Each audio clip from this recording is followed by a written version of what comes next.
Selamat malam Pak Agama dan Panitia Asistensi Praktikum Petrologi 2020. Saya Andre Nagari dengan nomor NPM 19063489971 akan mempresentasikan laporan saya mengenai deskripsi dan klasifikasi batuan metamorf non-foliasi. Oke, jadi pada sampel 1 ini warnanya ada dua, yaitu warna hijau dan juga ada warna merah. Dengan teksturnya itu yaitu milonitik yang dapat dilihat dari seperti adanya perlapisan di batuan ini. Strukturnya tidak ada, sedangkan untuk komposisi mineralnya pada batuan ini terdapat plagioklas sebanyak 40% yang berwarna putih seperti ini, dan garnet 25% yang berwarna merah kecoklatan seperti ini, dan juga ada ompasit sebanyak 35% yang berwarna hijau di sebelah sini. Nama batuannya adalah garnet olivine plagioklas schistose dengan qualifiernya yaitu garnet olivine plagioklas, dan root name-nya adalah schistose karena jika dilihat di sebelah sini ada perlapisan yang kurang dari 1 cm. Dan untuk nama spesifiknya adalah eklogit. Maka nama batunya adalah eklogit dengan genesanya yaitu eklogit adalah batu metamorf ekstrim yang terbentuk dari metamorfisme regional batuan basal di bawah tekanan dan suhu yang sangat tinggi. Dan kegunaannya adalah bahan interior dan eksterior, bahan konstruksi bangunan, dan lain-lain. Jadi pada sampel 2 ini warnanya adalah abu kecoklatan dengan tekstur yaitu kaca plastik, karena kita dapat melihat adanya fragmen batuan di sampel 2 ini.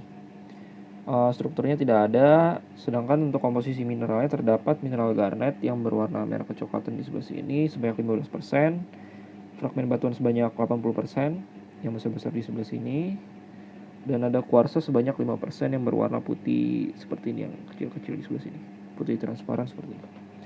Maka nama batuannya adalah quartz garnet granovels dengan qualifiernya adalah quartz garnet, dan root name-nya adalah granovels karena kita tidak melihat di sini adanya foliasi atau perlapisan pada batuan ini. Lalu untuk nama spesifiknya adalah kataklasit. Jadi nama batunya adalah kataklasit dengan genesanya yaitu batuan yang terbentuk sebagai hasil deformasi di zona sesar yang kohesif dengan skistositas yang berkembang buruk atau tidak ada, atau yang tidak kohesif, yang dicirikan oleh umumnya porfiroklas bersudut dan fragmen litik dalam matriks berbutir halus dengan komposisi serupa. Kegunaannya itu untuk bahan bangunan. Lalu pada sampel 3 ini terdapat batuan dengan warna putih dengan teksturnya itu adalah hornfelsik, karena di sini tidak terlihat adanya skistositas di sampel 3 ini, dengan strukturnya tidak ada, dan untuk komposisi mineralnya ada kalsit sebanyak 100%. Jadi nama batuannya adalah kalsit granovels dengan qualifiernya adalah kalsit, sedangkan root name-nya adalah granovels. Dan untuk nama spesifiknya adalah marble.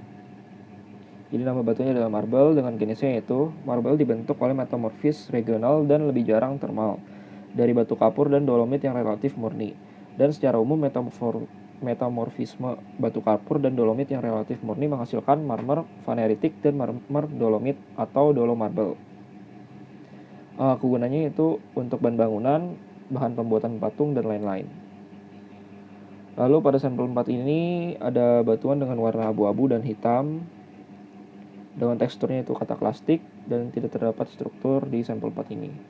Dan komposisi mineralnya ada biotit sebanyak 40% yang di sebelah sini berwarna hitam pipih, dan sisanya ada fragmen batuan sebanyak 60%. Nama batuannya adalah biotit granovels dengan qualifiernya adalah biotit, sedangkan root name-nya adalah granovels. Jadi nama batuannya adalah biotit granovels dengan genesanya yaitu batu metamorf yang dibentuk oleh rekristalisasi konglomerat.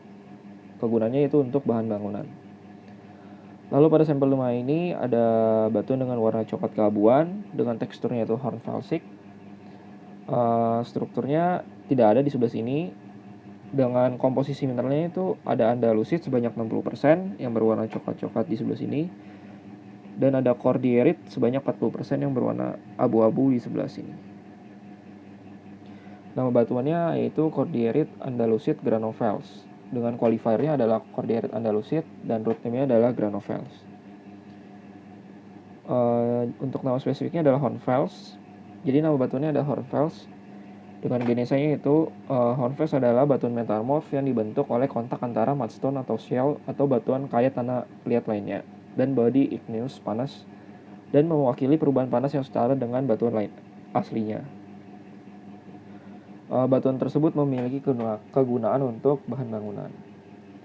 Lalu untuk sampel terakhir, sampel nomor 6 memiliki warna hijau dengan tekstur yaitu hornfelsic, dan di sini terdapat struktur kekar yang dapat dilihat di sebelah sini, yang berwarna putih-putih letak seperti ini.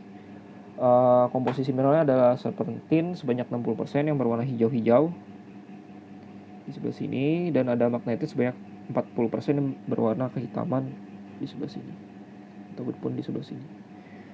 Jadi nama batuannya adalah magnetit serpentin granovels, dengan qualifiernya adalah magnetit serpentin dan root name-nya adalah granovels. Lalu untuk nama spesifiknya adalah serpentinite.